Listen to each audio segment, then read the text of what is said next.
Halo, hadirin semua. Sekarang kita sedang dihebohkan oleh berbagai hal. Termasuk diantaranya kita dihebohkan gara-gara pernyataan dari Bapak Arteria. Ketika sedang rapat dengan kejaksaan.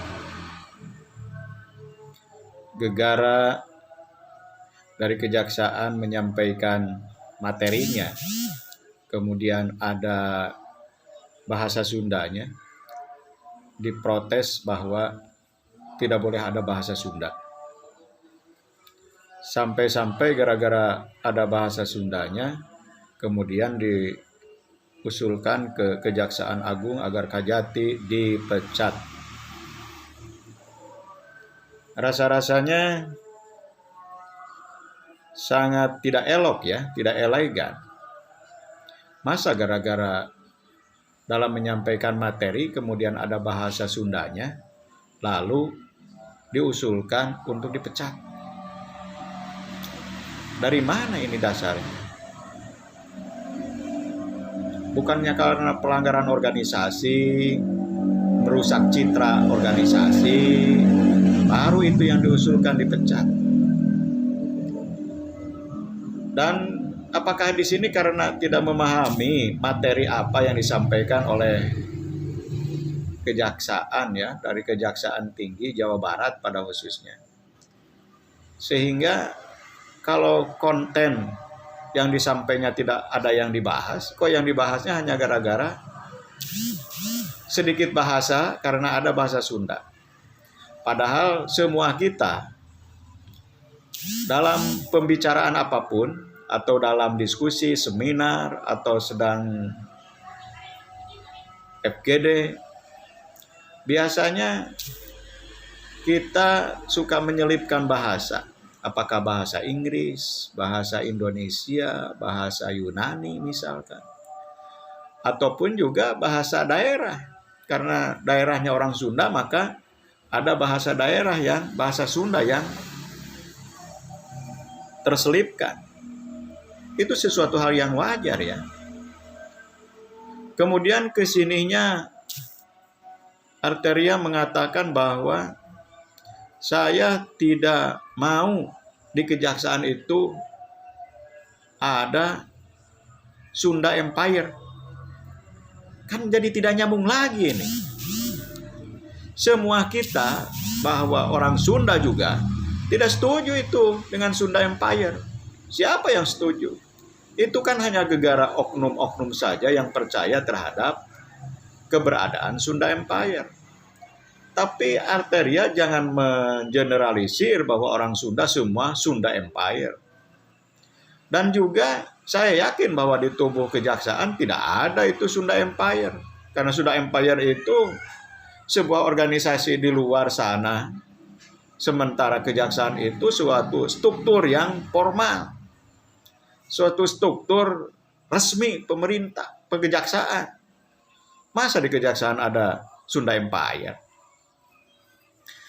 Nah, dari hal-hal seperti ini menurut saya selayaknya, karena anggota DPR RI itu di bawah naungan partai masing-masing, di bawah kendali pengurus partai khususnya DPP, maka kalau saya sih mengusulkan, karena sangat sering menurut saya itu, sering ada anggota DPR RI yang mengeluarkan statementnya itu tidak dari yang substansi, tapi bagaimana statementnya itu membuat heboh sehingga banyak yang respon, banyak yang menanggapi, sekalipun yang menanggapi dan yang meresponnya itu negatif. Ada yang kaitan terbaru bahasa, ada yang kaitan dengan agama, ada lagi yang kaitan dengan pelanggaran moral lain misalkan. Tapi menurut saya tidak lucu lah hal-hal seperti ini.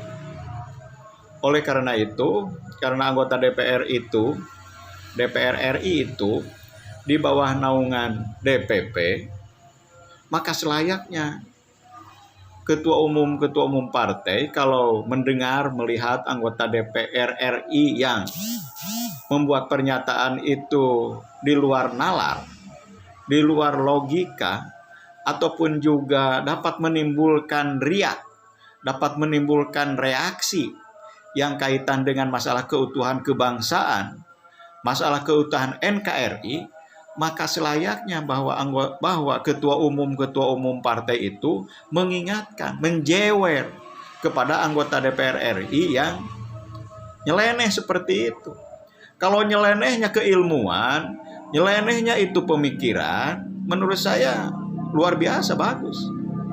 Tapi kalau nyelenehnya itu membuat kegaduhan, membuat ketersinggungan sesama anak bangsa, itu wajib menurut saya ketua umum untuk menjewer anggota DPR RI yang seperti itu. Saya berharap Mbak Megawati Soekarno Putri sebagai ketua umum DPP PDIP menjewer Arteria, menjewer anggota DPR RI yang sering membuat heboh, tapi hebohnya itu yang negatif. Kalau membuat heboh yang positif itu is good ya, itu bagus. Harus itu. Tapi kalau yang membuat hebohnya itu membuat dan saling menyakiti hati sesama anak bangsa, wajib itu diingatkan, Mbak. Wajib dijewer itu, Bu. Dan juga ketua-ketua umum partai yang lainnya. Kalau misalkan ada anggota DPR RI yang nyeleneh tanpa memiliki sense of belonging untuk kesatuan dan keutuhan bangsa ini, atau mengarah kepada perpecahan, itu harus dijewer. Harus disintrek kupingnya agar jejeretean. Terima kasih.